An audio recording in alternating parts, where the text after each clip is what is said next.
Hi, I'm Kaylin, and I chose to present on the theme of isolation as a way of learning self-reliance. So, my goal with this theme is to pretty much explore the ways in which Davidson was isolated throughout the book, because it wasn't always the same. Sometimes it was physical isolation, when she had first got her own house and she was alone in that way. Or sometimes it was mental isolation, where she's just kind of alone with her thoughts, and other times it was cultural isolation.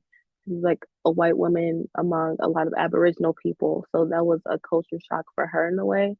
And then taking all those instances of isolation and showing how it pushes her to be a little more dependent on herself, because as we talked about as a class, at the beginning of the trip, she was very like dependent on external resources, and she wanted to learn how to like not depend on those so much. The quote I chose was from the end of the book. So Davidson at this point is at the end of her journey. She's like on this beach. She's not completely alone, but she's pretty much just, with her camels in the water, and she's kind of reflecting on her journey and how she feels in this moment. So the quote reads, I felt free and untrammeled and light, and I wanted to stay that way. If I could only just hold on to it. I didn't want to get caught up in the madness out there. And that's on page 259.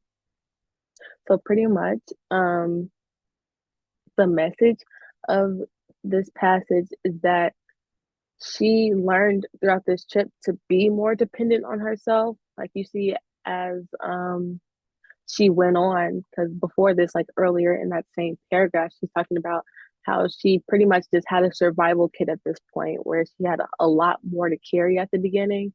Like she said, she had like warm socks and something to sleep on, and just things like she absolutely needed to get through the trip instead of like extra things like a clock or a radio.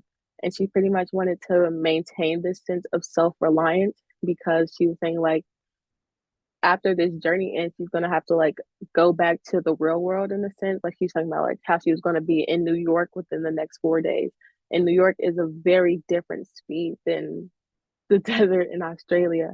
So she kind of felt a little like anxious about losing this newfound independence that she gained, but she still like she felt very free in that moment. And she said like the madness out there. And I feel like that was a big show of her progress, because it was like she had really separated herself from society in a way. You know, we were talking about also in the group discussion how like we as a society are very reliant on time.